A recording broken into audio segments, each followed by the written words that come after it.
Hello my cooking lovers, welcome back to our channel. അപ്പോൾ നമ്മുടെ ചാനലിലെ പുതിയ വീഡിയോയിലേക്ക് എല്ലാവർക്കും സ്വാഗതം. കുറച്ച് നാളായിട്ട് ഇപ്പോൾ ഒരു മാസത്തോളമായി വീഡിയോ ഇടാത്ത ഇപ്പോൾ കുറേ നാളായിട്ട് ഇടയ്ക്കിടയ്ക്ക് ഇങ്ങനെ മാവേലി വരുന്ന പോലെ വന്നു പോവാണ്. കുറച്ച് തിരക്കുള്ളതുകൊണ്ടാണ് കേട്ടോ. അപ്പോൾ ഇന്ന് നമ്മൾ ചെയ്യണത് ഒരു വെറൈറ്റി ആയിട്ടുള്ള തായ് സ്പെഷ്യൽ ഫിഷ് കേക്ക് ആണ്. ഈ ഒരു റെസിപ്പി എനിക്ക് തോന്നുന്നു മലയാളീസ് അധികം ആരും കേട്ടിട്ടോ കണ്ടിട്ടോ ചെയ്തിട്ടോ ഇല്ലാത്ത ഒരു റെസിപ്പിയാണ്. യൂട്യൂബിൽ മലയാളത്തിൽ ആദ്യമായിട്ടായിരിക്കും ഇങ്ങനൊരു റെസിപ്പി. അപ്പോൾ നമുക്ക് പെട്ടെന്ന് തന്നെ നോക്കാം ഈ ഒരു അടിപൊളി ഫിഷ് കേക്ക് എങ്ങനെ ഉണ്ടാക്കാമെന്ന്. അപ്പോൾ ഇതിന് വേണ്ടിയിട്ട് ഞാനിവിടെ 2 ഫിഷാണ് എടുത്തിട്ടുള്ളത്. അത് ഒന്ന് സ്ക്വിഡാണ്, പിന്നെ പ്രോൺസ്. അതുപോലെ തന്നെ നമുക്ക് ഏത് ഫിഷ് വേണേലും ഇതിനകത്ത് ഇതിൻ്റെ കൂട്ടത്തിൽ യൂസ് ചെയ്യാം. അതായത് നല്ല ഫ്ലഷ് ഉള്ള ഇപ്പോൾ അയക്കുറ പോലത്തെ മീനോ അങ്ങനെ ഏത് വെച്ചാൽ നമുക്ക് യൂസ് ചെയ്യാനായിട്ട് പറ്റും.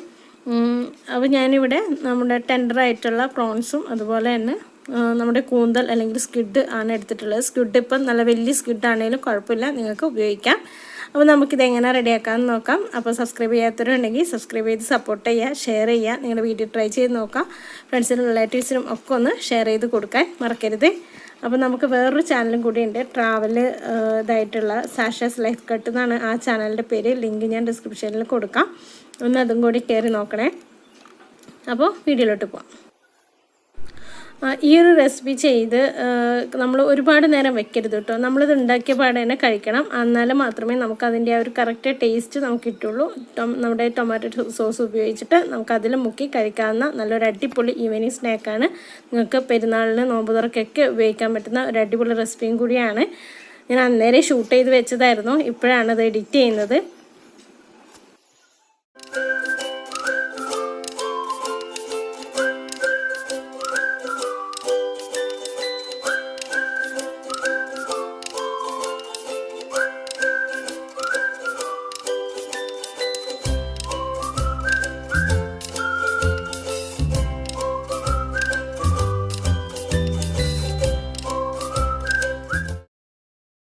അപ്പോൾ കറക്റ്റ് ടൈമിന് കറണ്ട് പോയി ഗൈസ്. അപ്പോൾ ഞാനിവിടെ എമർജൻസി വെച്ചാണ് ചെയ്യുന്നത്. ജനലൊക്കെ തുറന്നിട്ടിട്ടുണ്ട്. അപ്പോൾ ആദ്യം തന്നെ നമുക്കൊരു മിക്സിയുടെ ജാർ എടുക്കാം. ജാറിനകത്തോട്ട് ഞാൻ നന്നായി കഴുകി വൃത്തിയാക്കി വെച്ചിട്ടുള്ള ഫിഷാണ് ഇട്ട് കൊടുക്കുന്നത്. 2 തരം ഫിഷ്, നേരത്തെ പറഞ്ഞ പോലെ പ്രോൺസ് 1/4 കപ്പ് വീതം പ്രോൺസും 1/4 കപ്പ് വീതം നമ്മുടെ കൂന്തൽ അല്ലെങ്കിൽ സ്ക്വിഡ്. ഞാനിവിടെ കണവാന്ന് പറയും കേട്ടോ ചില തെക്കോട്ടൊക്കെ. അപ്പോൾ കണവാന്ന് പറഞ്ഞ ഫിഷാണ് എടുത്തിരിക്കുന്നത്. ഒരു 1/4 കപ്പ്, 2 ഫിഷും ഒരു 1/4 കപ്പിനടുത്താണ് എടുത്തേക്കുന്നത്. അപ്പോൾ നന്നായി കഴുകി വൃത്തിയാക്കി എടുത്ത് വെച്ചിട്ടുള്ള മീനുകളാണ്. ഇപ്പോൾ കണവ തന്നെ നമുക്ക് വലിയ സ്ക്വിഡ് വാങ്ങാൻ കിട്ടും, കട്ടിയുള്ള ടൈപ്പ്. ഇതിപ്പോൾ നമുക്ക് നോർമലി വാങ്ങാൻ കിട്ടുന്ന ടെൻഡറായിട്ടുള്ള ചെറിയ കണവയാണ് എടുത്തിട്ടുള്ളത്. അപ്പോൾ ഇത് രണ്ടും ജാറിനകത്തോട്ട് ഇട്ട് കൊടുക്കാം. അതിനുശേഷം 2 പച്ചമുളക് എരിവ് കൂടുതൽ വേണമെന്നുള്ളവർക്ക് ഒരു 2-3 എണ്ണം കൂടുതൽ ആഡ് ചെയ്യാം. അതിനുശേഷം മല്ലിയില, കറിവേപ്പില, പുതിനയില, ഈ 3 ഇലകളും കൂടി മിക്സ് ചെയ്തിട്ട് ഞാൻ ഇട്ട് കൊടുത്തിട്ടുണ്ട്. പിന്നെ ഒരു ചെറിയ മീഡിയം കഷ്ണം ഇഞ്ചി, ഒരു 5-10 വെളുത്തുള്ളി, 5-10 വെളുത്തുള്ളി, ചെറിയ നമ്മുടെ നാടൻ ഇന്ത്യൻ വെളുത്തുള്ളിയാണ് എടുത്തിട്ടുള്ളത്. അതുപോലെ ഒരു മീഡിയം സൈസ് ഇഞ്ചി ഇട്ട് കൊടുത്തിട്ടുണ്ട്. ഇനി നമുക്ക് ആവശ്യത്തിന് ഉപ്പിട്ട് കൊടുക്കണം. പിന്നെ ഒരു മുട്ട പൊട്ടിച്ചൊഴിക്കണം. അതുപോലെ ഒരു 2 ടേബിൾ സ്പൂൺ വെള്ളം ചേർത്ത് കൊടുത്തിട്ടുണ്ട്. വെള്ളം നമ്മൾ ആദ്യം ഒന്ന് ചേർത്ത് കൊടുക്കണതാണ് നല്ലത്. അതിനുശേഷം നമുക്ക് മുട്ട പൊട്ടിച്ചൊഴിക്കാം. കാരണം നമ്മുടെ ലിക്വിഡായിട്ടുള്ള ഐറ്റംസൊക്കെ ആദ്യം ഒന്ന് ചേർക്കുകയാണെങ്കിൽ നമ്മളിനി പൊടി ഇതിനകത്ത് ഇട്ട് കൊടുക്കുന്നുണ്ട്. അപ്പോൾ നമുക്ക് അടിയിൽ കട്ട പിടിച്ച് നിൽക്കുന്ന ഇതുണ്ടല്ലോ, കാരണം നമ്മൾ ആദ്യമൊക്കെ പൊടി ഇട്ട് കഴിഞ്ഞാൽ ടൈറ്റായി പോവും. അപ്പോൾ 1 കപ്പ് അരിപ്പൊടിയും 1 കപ്പ് മൈദപ്പൊടി അല്ലെങ്കിൽ ഓൾ പർപ്പസ് ഫ്ലോറാണ് എടുക്കുന്നത്. അരിപ്പൊടി നമ്മുടെ പത്തിരിയുടെ ഒക്കെ പൊടി ഉണ്ടല്ലോ, അത് എടുത്താൽ മതിയാവും.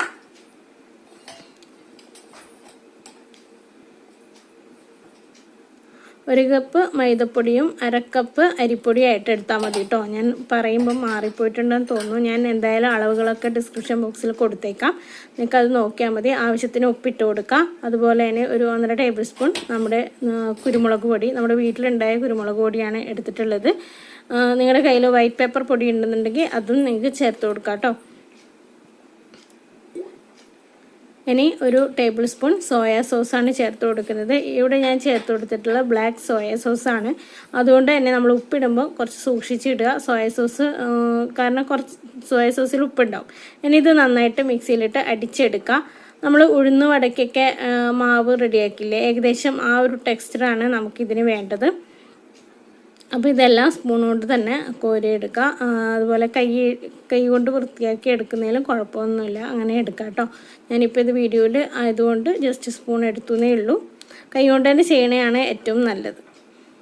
എന്നാൽ മാത്രമേ നമുക്ക് ആ ജാറിൻ്റെ അടിയിലുള്ളതൊക്കെ കിട്ടും.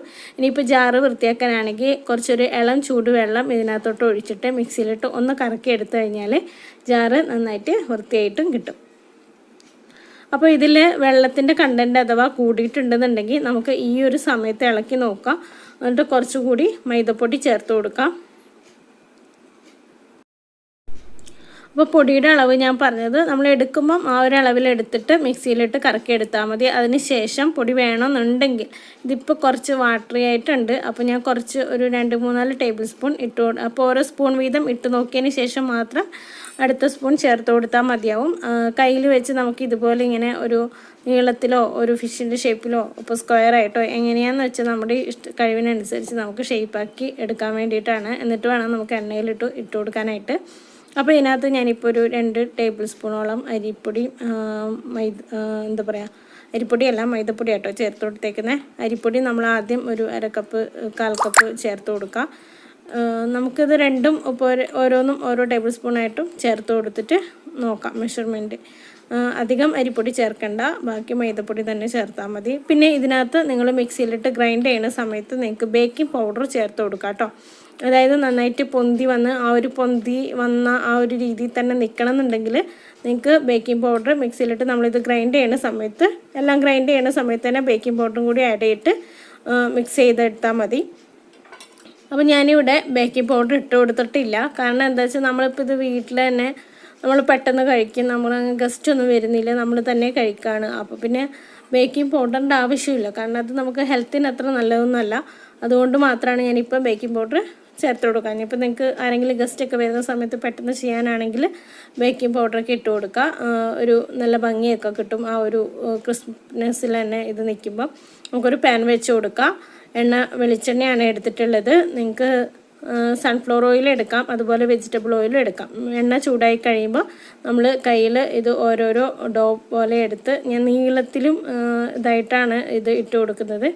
കാരണം ഇതിൻ്റെ ഒരു ഷേപ്പ് ഏകദേശം ഒരു നമ്മുടെ ഫിഷ് ആണല്ലോ, അപ്പോൾ ഫിഷിൻ്റെ ഒരു ഷേപ്പിലാണ് ഇത് ചേർത്ത് കൊടുക്കുന്നത്.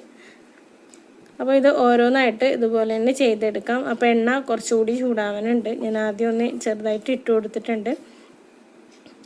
ഇനി അടുത്തതും ഇതുപോലെ ഇങ്ങനെ നീളത്തിൽ ഇട്ട് കൊടുക്കാം. നമ്മുടെ ഇഷ്ടമുള്ള ഷേപ്പിൽ നമുക്കിത് ചെയ്തെടുക്കാം. ഈ ഒരു ഷേപ്പിൽ തന്നെ ചെയ്യണമെന്നൊന്നുമില്ല. അപ്പോൾ തിരിച്ചും മറിച്ചും ഒക്കെ ഇട്ട് കൊടുത്തിട്ട് നമുക്കിത് ഫ്രൈ ചെയ്തെടുക്കാം. നമുക്കിതൊരു 2 ട്രിപ്പായിട്ടൊക്കെ ഫ്രൈ ചെയ്തെടുക്കാം കേട്ടോ. കുറച്ച് വലിയ പാനൊക്കെ എടുക്കുകയാണെങ്കിൽ ഒരു ഒറ്റ ട്രിപ്പിൽ തന്നെ നമുക്കിത് ചെയ്തെടുക്കാനായിട്ട് പറ്റും. പക്ഷേ ആ സമയത്ത് നമുക്ക് ഒരുപാട് ഓയിൽ വേണ്ടി വരും, അതാണ് പ്രശ്നം. ഞാനിപ്പോൾ വെളിച്ചെണ്ണയിൽ ചെയ്യുന്നത് എന്താ വെച്ചാൽ നമ്മുടെ ആ ഒരു നാടൻ ടേസ്റ്റ് കിട്ടാൻ വേണ്ടിയിട്ടാണ്. ശരിക്കും ഇത് തായ്ലൻഡായിട്ട് അവർ ചെയ്യുന്നത് ഒന്നുകിൽ സൺഫ്ലവർ ഓയിൽ അല്ലെങ്കിൽ വെജിറ്റബിൾ ഓയിലാണ് അവർ ഫ്രൈ ചെയ്തെടുക്കുന്നത്.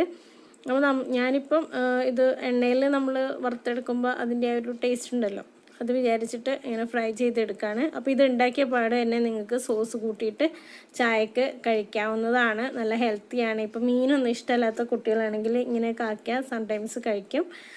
നമുക്ക് പറയാൻ പറ്റില്ല, ഇതിനകത്ത് ചിലപ്പം ഈ കറിവേപ്പിലൊക്കെ ഇട്ടുള്ളതുകൊണ്ട് തന്നെ അധികം ഈ മീനിൻ്റെ സ്മെല്ലുണ്ടാവില്ല. പ്രത്യേകിച്ച് പ്രോൺസും സ്ക്വിഡും ആയതുകൊണ്ട് അതിന് വലിയൊരു സ്മെല്ല് വരുന്നൊരു ഫിഷ് അല്ലല്ലോ രണ്ടും.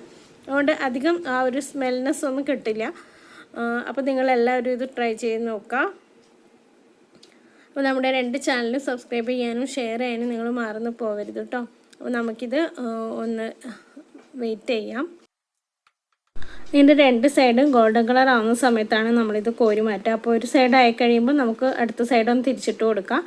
ഏകദേശം ഒരു 10-15 മിനിറ്റിനുള്ളിൽ തന്നെ നമുക്ക് ഈ ഒരു ഫിഷ് കേക്ക് റെഡിയാക്കി എടുക്കാവുന്നതാണ്. ഞാനിപ്പോൾ 5 മിനിറ്റ് കൊണ്ട് റെഡിയാവുന്നൊന്നും ഞാൻ പറയുന്നില്ല. നമുക്ക് എന്തായാലും എല്ലാം എടുത്ത് കട്ട് ചെയ്തൊക്കെ എടുക്കുമ്പോൾ ഏകദേശം ഒരു 20 മിനിറ്റ് അല്ലെങ്കിൽ കൂടി ടോട്ടൽ ഒരു അരമണിക്കൂർ കൊണ്ട് നമുക്ക് എന്തായാലും ഈ ഒരു റെസിപ്പി ട്രൈ ചെയ്യാൻ പറ്റും. നമുക്ക് ഫിഷ് ഉണ്ടെന്നുണ്ടെങ്കിൽ എനിക്ക് ഇതിന് ഏറ്റവും കൂടുതൽ നല്ലൊരു ഇതായിട്ട് തോന്നിയത് ഈ പ്രോൺസും അതുപോലെ സ്ക്വിഡ്, പിന്നെ നമ്മുടെ അയക്കൂറയൊക്കെ നമുക്ക് യൂസ് ചെയ്യാം, അതുപോലെ ചൂര യൂസ് ചെയ്യാം, അതായത് ട്യൂണ.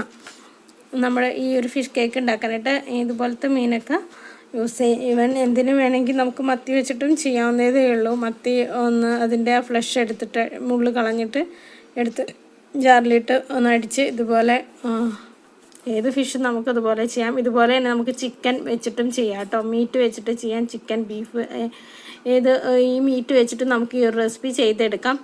അപ്പോൾ അത് ചിക്കൻ കേക്കോ ബീഫ് കേക്കോ അങ്ങനെ വേണമെങ്കിൽ പറയാം. ഇതിപ്പോൾ ഫിഷ് വെച്ചിട്ട് ചെയ്യുന്നതായതുകൊണ്ട് നല്ലൊരു ഫിഷ് കേക്ക്. ഇത് ഒരു തായ് സ്റ്റൈലാണ്. നമുക്കിത് കൊറിയൻ സ്റ്റൈലിലും ചെയ്തെടുക്കാൻ പറ്റും. കൊറിയൻ സ്റ്റൈലിലുള്ളത് ഞാൻ വേറൊരു ടൈം കാണിച്ചു തരാം.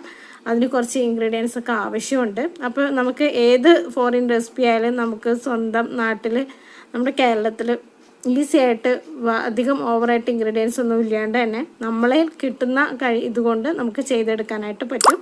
അപ്പോൾ ഇതാ 2 സൈഡും ഗോൾഡൻ കളർ ആയിട്ടുണ്ട്. ഇനി നമുക്കിത് കോരി മാറ്റാം, എന്നിട്ട് സോസിൻ്റെ കൂടെ സെർവ് ചെയ്ത് കഴിക്കാവുന്നതാണ്. അപ്പോൾ എല്ലാവരും ഈ ഒരു വീഡിയോ ട്രൈ ചെയ്ത് നോക്കാം. വീഡിയോ ഫുള്ളായിട്ട് കാണാം. ഇൻഗ്രീഡിയൻസ് ഒക്കെ ഞാൻ ഡിസ്ക്രിപ്ഷനിൽ കൊടുക്കുന്നുണ്ട്. മുന്നേറ്റ വീഡിയോസൊക്കെ എല്ലാവരും കാണാം. അടുത്തൊരു നല്ല വീഡിയോ ആയിട്ട് വരാം. അതുവരേക്കും thanks for watching. Take care and bye from Sabi.